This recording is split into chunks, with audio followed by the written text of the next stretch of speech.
Gospel of Mark in chapter 6.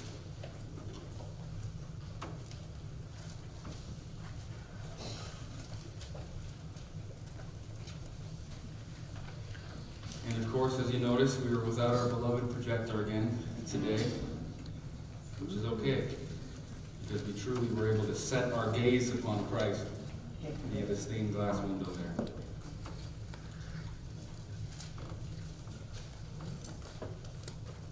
Title of the sermon this morning, straight out of the text, the words of Jesus. You give them something to eat. Jesus feeds 5,000. And we'll be looking at verses 30 to 44. So follow along with me as I read. The apostles returned to Jesus and told him all that they had done and taught him. And he said to them, "Come away by yourselves to a desolate place and rest a while." For many were coming and going, and they had no leisure even to eat. And they went away in a boat to a desolate place by themselves. Now many saw them going and recognized them, and they ran there on foot from all the towns and got there ahead of them. When he went ashore, he saw a great crowd, and he had compassion on them because they were like sheep without a shepherd. And he began to teach them many things. And when it grew late, his disciples came to him and said, "This is a desolate place, and the hour is now late. Send them away to go into the surrounding countryside and villages and buy themselves something to eat." But he answered them, "You give them something to eat." And they said to him, "Shall we go and buy 200 denarii worth of bread and give it to them to eat?" And he said to them, "How many loaves do you have? Go and see." And when they found out, they said, 5 and 2 fish. Then he commanded them all to sit down in groups on the green grass. So they sat down in groups, by hundreds and by fifties. And taking the 5 loaves and the 2 fish, he looked up to heaven and said a blessing, and broke the loaves and gave them to the disciples to set before the people. And he divided the 2 fish among them all, and they all ate and were satisfied. And they took up 12 baskets full of broken pieces and of fish. And those who ate the loaves were 5,000 men. This is a very familiar story to us, isn't it? Jesus feeds the 5,000. At least for those of us who were raised in a Christian home, grew up going to church, grew up attending Sunday school. You've heard the story time and time again, hundreds of times in Sunday school class, or perhaps even from a preacher in the pulpit. And if you're like me, you heard the story told along the lines of something like this. So Jesus was with the disciples, and the crowds were following him, and they were in the countryside in the wilderness. And suddenly it became late. He was teaching them all day, and they had nothing to eat, and they were hungry, and they had nowhere to go. And so Jesus, out of his compassion for them, he feeds 5,000 men and women and children, their families, with 5 loaves of bread and 2 fish. And so in this story, we see Jesus modeling the compassion that we should have. And we also see the moral of sharing and the power of sharing and the good we can do and ought to do with one another. And though that's true, both of those things are true. Jesus is obviously the most compassionate person who ever lived. We know that. He cares for us, cares for his people. And we all are called to share the things that he's gifted to us for the use of the gospel and the kingdom with others around us. It's true.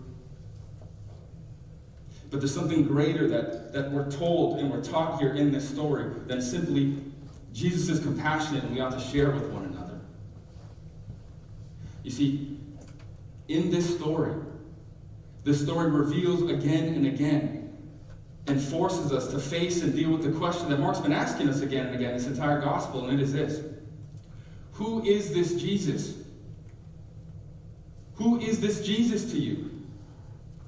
This Jesus who does miracle after miracle, who comes preaching a unique message from heaven that no one before him came preaching, and who comes doing things at the frequency of which no one else has done in history.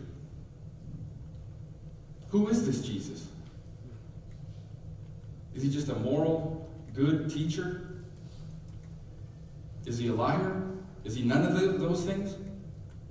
Or is he God, come down from heaven? And that's the question that we're faced again with this morning. It's the question that the disciples are faced with, actually. And that's kind of the whole point of all this. You're not going to quite see it explicitly, but we're going to see it and look at it at the end, that it's the disciples who, up until now, still have no idea who Jesus is. The demons know perfectly well, but they have no idea who he is. And we're going to see that made explicit next week when we look at the story when Jesus walks on water and they're baffled by it. And Mark adds the note in verse 52 saying, because they had not understood about the loaves. And so it's the question again, who is this Jesus? Who is this Jesus to you?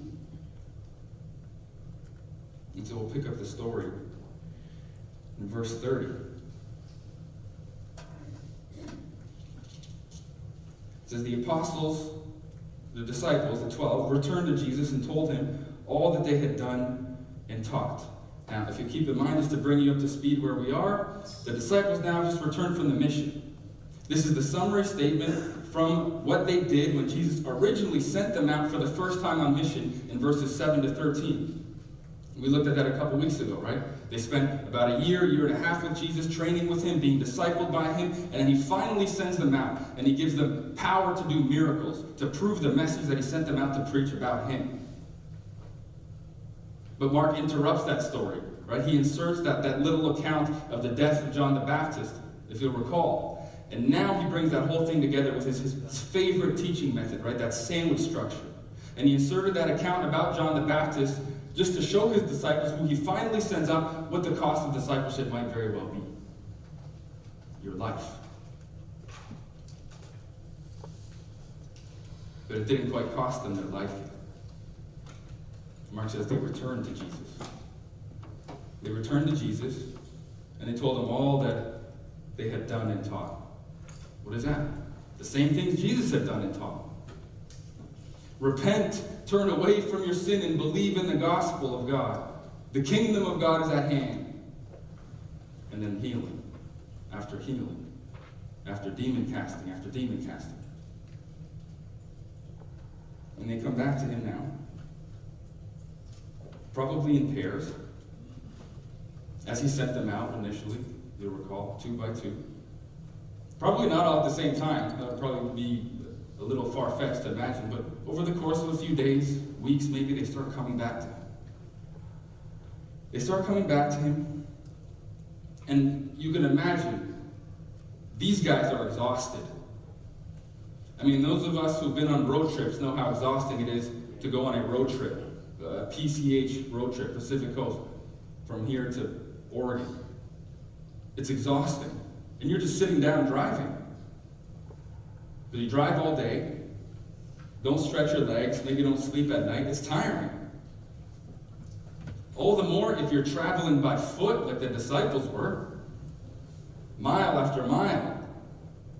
And anyone who's been backpacking, perhaps through Europe or elsewhere, I don't know, Thailand, for weeks on end, you know how exhausting that is. These guys are weary. They're weak. Their tank is on empty. And they come back to Jesus now. And look what Jesus says to them in verses 31 and 32. And he said to them, come away by yourselves to a desolate place and rest a while. For many were coming and going, and they had no leisure even to eat. And they went away in the boat to a desolate place by themselves. It's interesting. This brings us back to the parallel of Mark 3:20. If you recall, after Jesus chose, he selected, he appointed, he picked the 12 for himself. He took them up for a time of R&R on the mountain, a time of retreat. And he picked them. And immediately when he came down from the mountain, in verse 20, he was swarmed by the crowds. They wouldn't even let him eat, he said. And now the very same thing is happening to the disciples after he just sent them out to do the same thing he was exhausted from doing. And you can see the concern Jesus has for them. He knows they're tired. He knows they're weary. He knows exactly what it's like to be working late, up all night, long days, long nights. It's exhausting, especially doing the work of the ministry. And he's concerned about their physical well-being. And friends, it's the same thing with you and us today. Jesus is very concerned about our physical well-being as well as his disciples. There's a very real danger of overworking yourself, because we're finite, aren't we? We're physical creatures. We have limitations. We're under time and space. We get tired. And we're reminded by our physical limitations every day, aren't we? When we need to have 6-8 hours of sleep a night in order to function. And so I think it's important to take away from this at this point that as much as you want to do ministry and serve your church and serve others and do kingdom work and gospel work, and it's good work, you need to make time to take care of yourself. Because an overworked, half-to-death Christian is no good to God. And it's no good for ministry if you end up killing yourself in so doing it. You need balance. You need to know your limitations. You need time for rest and relaxation, recharge your batteries, to rejuvenate yourself. And there is a very real danger of workaholism, isn't there? Workaholism, even when it comes to gospel workaholism, like Christian ministry workaholism, because it usually comes in the form of absenteeism from other areas of your life, doesn't it? You're so involved in doing ministry, great ministry opportunities, which are endless, that you're absent as a father at home. Absent as a mother at home. And there's always going to be ministry opportunities. There's always going to be something to get done, a ministry to serve in, someone to help, someone to pray for, someone to counsel, someone to be with. But it can't come at the expense of your family. And this is especially true for those who are in formal ministry, like pastors and preachers, but even for those that aren't. And I know I've been warned time and time again from seasoned and experienced pastors about what they call the seduction of ministry. And it's seductive because you want to be at church. You want to be with the people, teaching them, counseling them, praying with them, preaching. You want to be in the place where you're receiving the praise and the accolades and the adoration from people who make it seem like they need you, they want you, rather than being at home, where you're just an ordinary father, an average husband at best, if you ask my wife. No, I'm kidding. You're not particularly special at home. And it's a danger that we all need to be careful of and be aware of, formally in ministry or not. It can happen to any of us. Because families will suffer as a result. And if your family's suffering, sooner or later, that's going to show up in your church family's life as well. And how you live and do community as a Christian church and family. Verse 33. Now many saw them going and recognized them. And they ran there on foot from all the towns and got there ahead of them. So you can picture the scene here. Jesus and disciples are on the boat, heading up to the northwestern shore, about to dock at a place called Tavga. Historically, that's where this feeding took place. And they're probably going slowly offshore. They're not crossing to the other side. So the people on foot by the seashore on the roads can see them. And they're tracing their steps, tracing the boat sailing and following them, kind of trying to anticipate where they're going to land. And as the people are going, seemingly the crowds keep building up and building up and building up. And it says they actually beat them there on foot. They got to the destination before Jesus and the disciples did themselves. And so there's no R&R for the disciples. It's cut short now, isn't it? They're exhausted from ministry, weary, tired, looking forward to this much-needed vacation.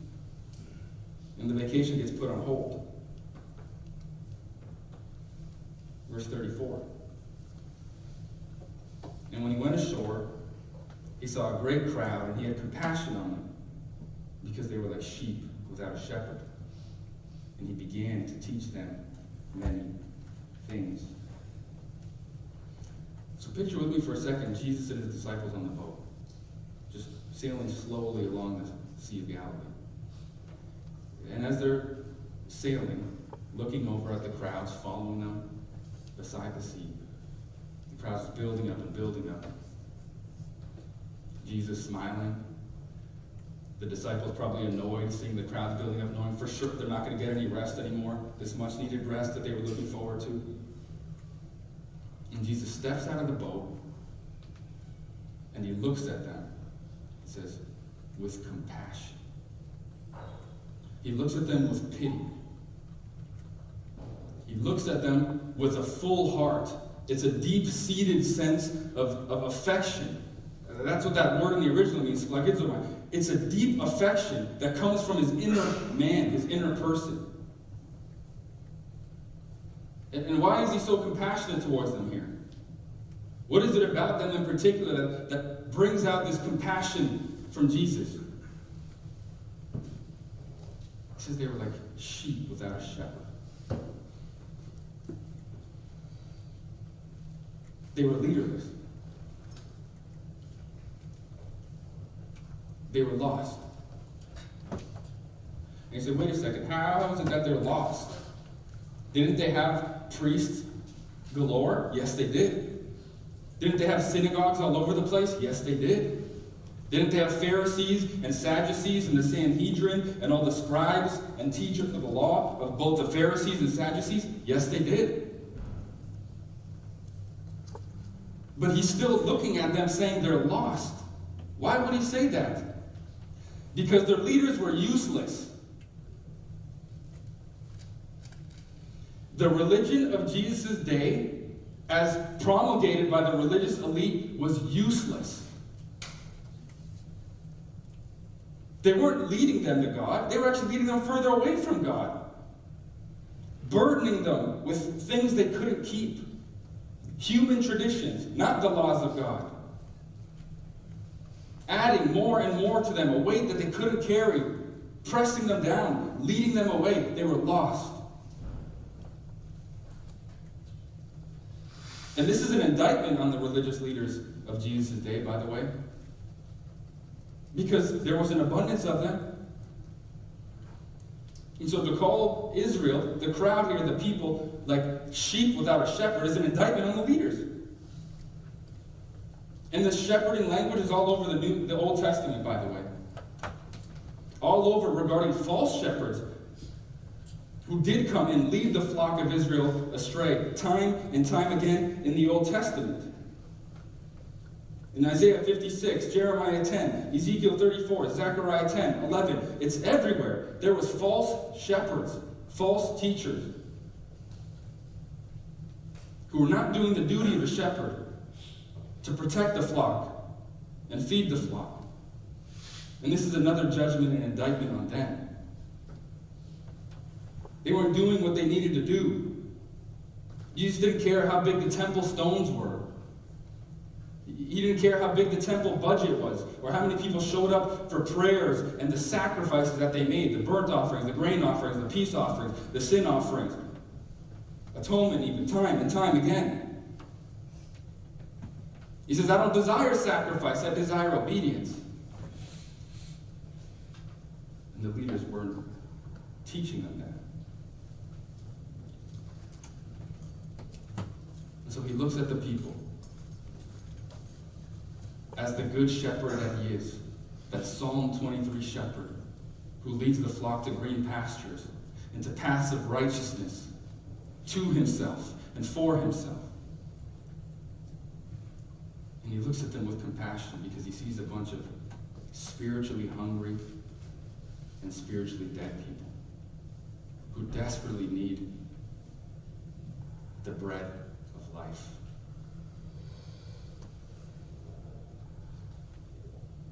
And just look at his response for a minute. They're sheep without a shepherd. He's compassionate on them because of their lostness. And you think for a second if he's compassionate towards them, he's going to do something else. But do you see what he does? What does his compassion lead him to do? To teach them. Were you expecting that? That's further proof of their lostness. He needed to teach them about God and about the kingdom of God and the gospel of God. And no doubt he started teaching them. And teaching them about the kingdom in parables for sure, to obscure it from those within the crowd who he knew were outsiders and didn't really want to get in or have any interest of getting in. And he has compassion on them. And the first thing he does as a shepherd is to feed them with the word of God. Because Jesus knows that man cannot live by bread alone, but by every word of God. Luke 4:4 and Matthew 4:4. Before he gets to the physical need, he addresses their much more pressing spiritual need.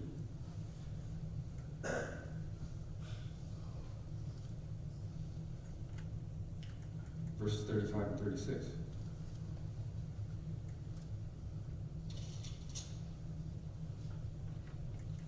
And when it grew late, his disciples came to him and said, "This is a desolate place, and the hour is late. Send them away to go into the surrounding countryside and villages and buy themselves something to eat."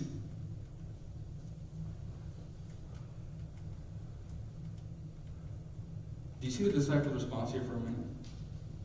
Jesus, look, it's getting a little late. This was a wonderful day of teaching. We've learned so much from you. We're sure the crowds learned so much from you about God and the kingdom of God. But it's getting a little bit late here. I think they're getting a little tired.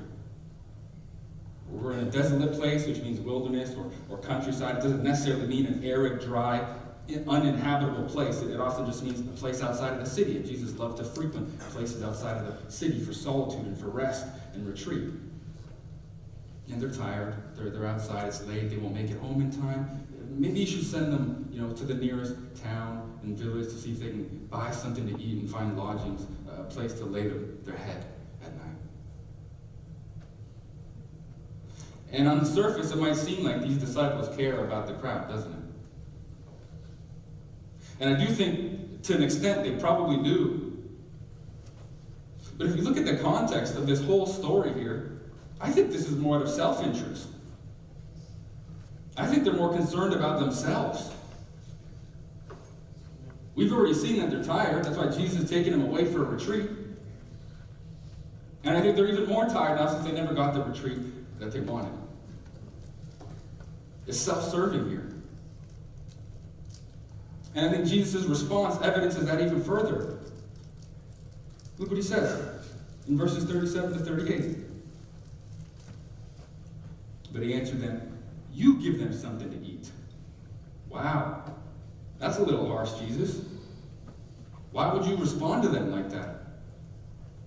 I thought you were this loving and gentle and gracious and graceful shepherd who would never hurt a fly. He is. But he's also direct. And he speaks the truth and the whole truth and nothing but the truth. And I think his response here further shows the motivation that the disciples had in saying what they said, doesn't it? You give them something to eat. And how do they respond to Jesus? Verse 37. The rest of verse 37. And they said to him, "Shall we go and buy 200 denarii worth of bread and give it to them to eat?" Jesus, what are you talking about? How in the world could we possibly give them something to eat? Are you forgetting when you sent us out just earlier that you told us to bring nothing with us? No money in our belt, no extra clothing, no extra food, no extra provisions.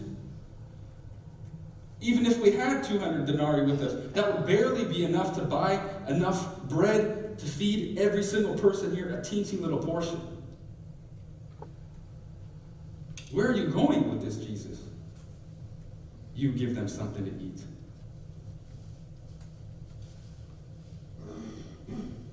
And Jesus said to them, verse 38, how many loaves do you have? Go and see. And when they had found out, they said, 5 and 2 fish. Jesus, you can't possibly feed everyone here with 5 and 2 fish. There's thousands of people in this crowd. And we're going to see a little bit later, Mark says 5,000. And Matthew actually adds plus women and children in his account in 14:21. Where is all this food going to come from? And you can probably picture Jesus here, perhaps a little frustrated with the disciples, that after everything, after they had just come back from working miracles, healing, and casting out demons, which is why these crowds have built up and accumulated into the thousands yet again, following them. It's almost as though they had forgotten the power that Jesus had just given to them. Did it cross their minds for a second to tap into that by faith? Did it cross their minds for a second to remember everything they had witnessed Jesus do up to this point in his ministry? The power over nature, the power over disease, the power over the physical. They missed it. And for one reason or another, they're looking at this situation yet again from a strictly human physical perspective. A human physical lens. Rather than through a kingdom spiritual lens.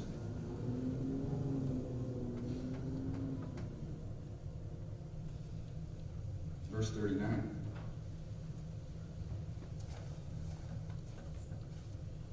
Then he commanded them all to sit down in groups on the green grass. Green grass. What does that mean? Why that kind of detail? Well, we've seen throughout Mark's gospel, this is an eyewitness account. His eyewitness? No, he wasn't there, but Peter was. And so he's noting that it wasn't just grass, but it was green. It was vibrant. It was bright, which means it's probably around springtime. And we talked about this word that occurs 3 times here already, desolate places, and it's from the word that can be translated wilderness or desert. And yes, sometimes it did refer to that, like when Jesus was in the wilderness, the desert, and he didn't eat. But not always. It just means a lonely place, a desolate place, a place outside of the town, a countryside, perhaps a lakeshore area, uninhabited by people. It doesn't necessarily mean a place where no life or vegetation can grow. And it's growing here. And the grass is green and vibrant. In verse 39, verse 40, so they sat down in groups by hundreds and fifties. And you can't quite see this in verses 39 and 40 here, but you see the word groups in verse 39 when it says he sat them down in groups on the green grass. That word there is the word from which we get symposium. And it literally means dinner parties or banquet groups. So Jesus is sitting them down in verse 39 in dinner party banquet groups as though to kind of prepare them or set them up for a feast. But what's even more interesting is that in verse 40, that same word that you see here as groups in English is a different word.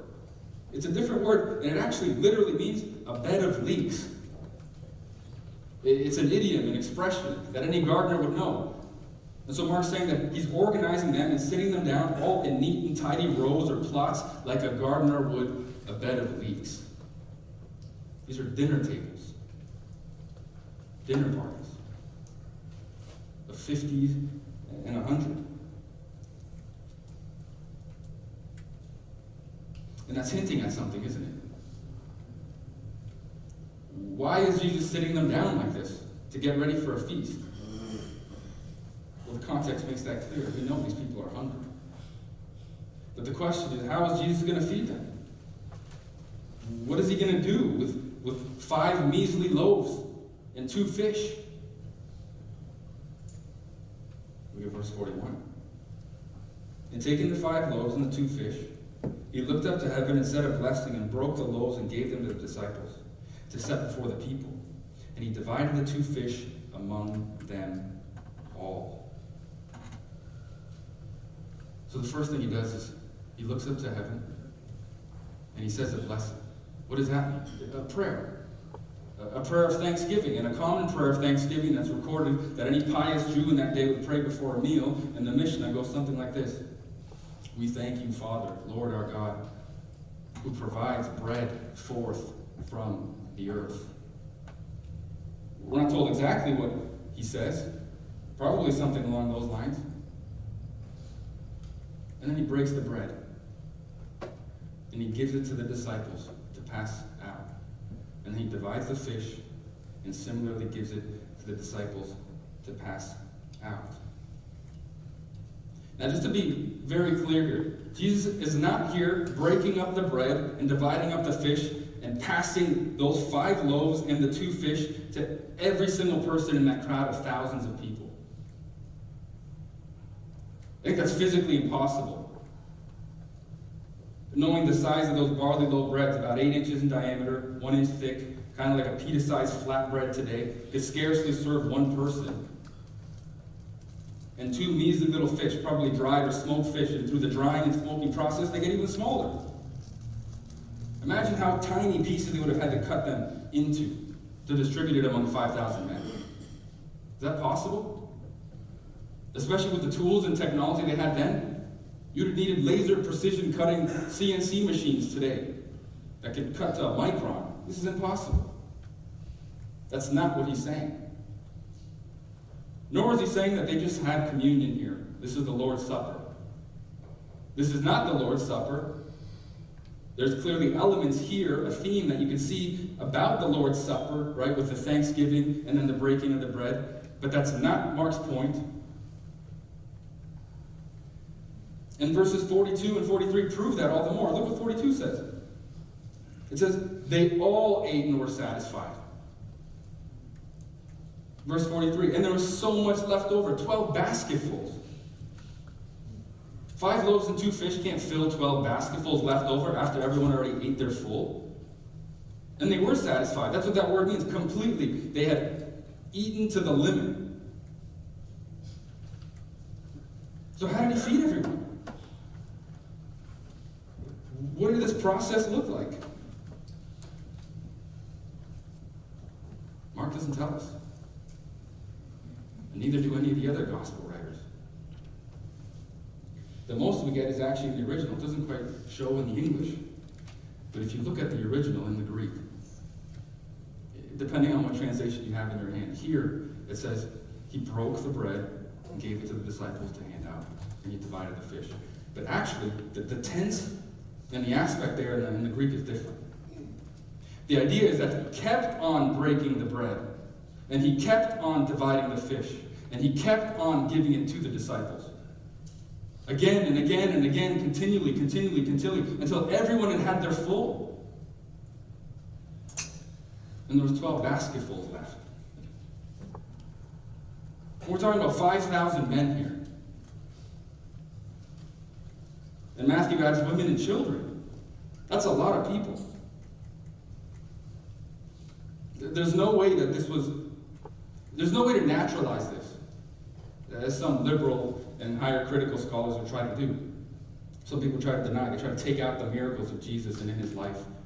Say, oh, well, this was just the Lord's Supper institution. They managed to break them into tiny pieces. That's why I gave you that analogy before. Or this is just an example of the power of community and sharing. When people come together, the change in society and community that you can affect. No, this is impossible. This is something only God can do. This is an undeniable, bona fide, supernatural, miraculous multiplication of bread and of fish.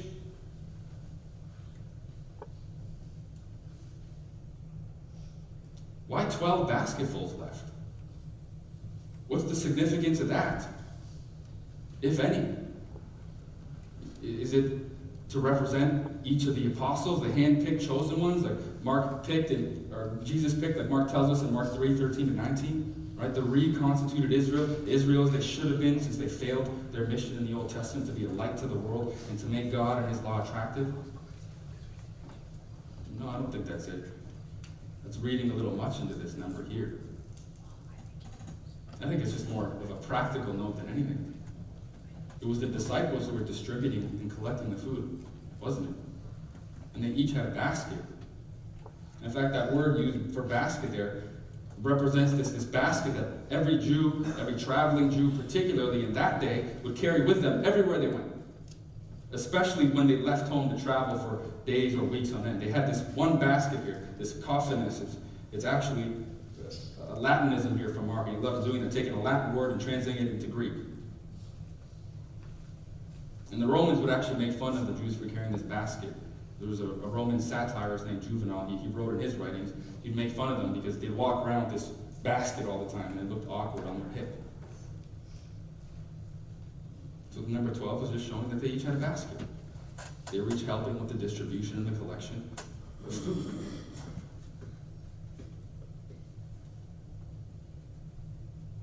And then that's it. And those who ate the loaves were 5,000 men, the end. Why does Mark end so abruptly here now? That's not really his style. If you recall, as we've been looking through all the miracles that he's been showing us that Jesus did, it always ends in, and the people were amazed. And everyone was awestruck. And everyone was terrified. Right? None of that here. I mean, especially when you look at John's parallel account in John 6:14-15, it says, the people were so amazed, they were so awestruck, they literally said, here is the promised prophet of old. And they tried to take Jesus by force and make him king. So why does Mark leave out this detail? He leaves it out because he's trying to emphasize something completely different in his story. That this is for the disciples. This is to show the disciples who he is. Even though they miss it. And he makes that explicitly clear when he adds that note in verse 52 after the story we're going to see next week when Jesus walks on water. They were shocked that he could walk on water, it says. They were baffled. Like, it was something unexpected. Like, we didn't expect this of you, Jesus. Wow, you've really shocked us now. And he says, because they had not understood about the loaves.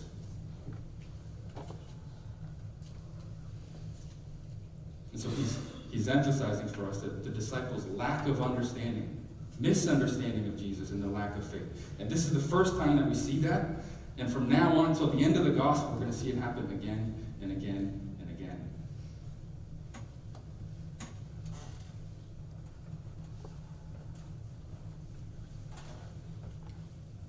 There's a lot of applications that we could glean from this. Things that we could say. Things that we could learn. Certainly that Jesus is compassionate, yes, and he's the model of compassion for us. Certainly that sharing and giving back to God and to his service and serving his people and his church and his kingdom, the gifts he's given you, so that he can then multiply them for his kingdom's sake. Yes, that's true, and we're called to do that, and we ought to do that. But there's a much bigger point in all of this. And the point is this, the one that we've been saying again and again as we've been studying this gospel for months, and it is, who is this Jesus? Who is this Jesus that can feed 5,000 men plus their families, upwards of 10,000 people with 5 loaves and 2 fish? Who is this Jesus that you've been looking at now for 6 chapters and seeing miracle after miracle after miracle? Supernatural power over disease, over death, over nature itself. Because someone who could do that must be God. Only God has that kind of sovereign power. And if only God has that sovereign power and Jesus did it, Jesus is God. That's the answer to the question that he wants everyone to see, yet only the demons can see up until this point. Jesus is God, the Son of God. He's the promised Messiah. And he came as the suffering servant Messiah. He came to redeem his people, to save his people, to give his life a ransom for many. The most important statement in all of Mark's gospel, Mark 10:45. He didn't come to be a conquering king the first time. Like the crowd misunderstood in John, and they tried to take him by force after this and crown him king so he could conquer as a militant Messiah king the Romans and every other power of his day. That was not his prerogative. Not the first time. No, he came to lay his life down. He came to pay the penalty for sin and for sinners on the cross that sin and sinners could never pay. He came to conquer the greatest enemy, sin and death. And he did on that cross. But make no mistake, he is coming back again. And when he comes back again, he is coming as a conquering king this time. And he's coming back as a conquering king, as Paul says in 2 Thessalonians, dealing out retribution on all of those who deny him, reject him, and do not obey the gospel of grace. And those will be cast away forever to eternal destruction, away from his presence. But those that do believe, those that do obey the gospel of grace, those like you and like me, he's coming back to save us. To pluck us out of this fallen and fallen world. And to bring us into his arms and into his heavenly presence safely forever. That's who this Jesus is.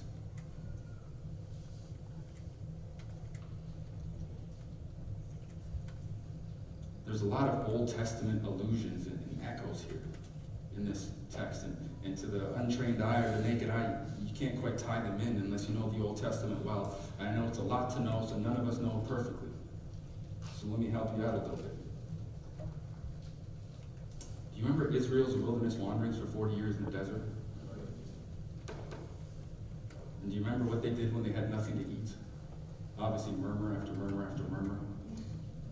But what did Moses do for them? Through the power of God and the staff he'd given him. Manna and quail. Jesus is the greater Moses, who also provides for his people bread and fish. Or Elisha the prophet in 2 Kings 44, when he feeds 100 men, 100 soldiers, with 20 of those tiny barley loaves. Nowhere near as grandiose of a miracle. But Jesus is the greater and the greatest prophet, who likewise, in an even greater, more supernatural way, feeds 5,000 men and their wives and their children, 5 loaves and 2 fish. In Numbers 27:17, actually, when Moses knows it's almost his time to go, God's going to take him home, and he needs a successor. And he encourages the people to appoint and to pick a successor. And Mark almost takes the exact same language here as do the other gospel writers that recorded. He says, so that they wouldn't be like sheep without a shepherd.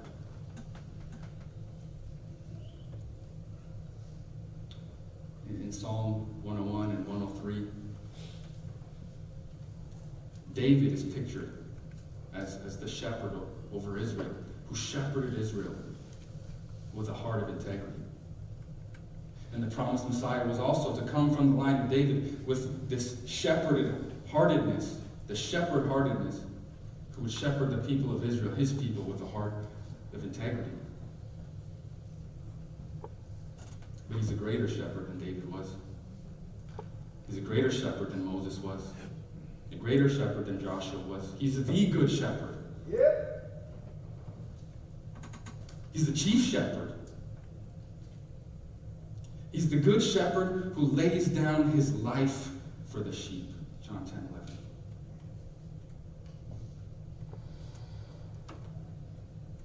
And he's the bread of God. The bread of life. He says, I'm the bread of life. Come to me, all you who thirst and are hungry, and you will be satisfied. Amen. You'll be satisfied spiritually because you'll have forgiveness of sin and salvation secured in me forever that no one can take away from you. And in this life, he promises to take care of our every need as the good shepherd. The good shepherd, Messiah, conquering king. And for all those who believe in him and trust in him, he will bring with him, and you will dine with him at the messianic banquet.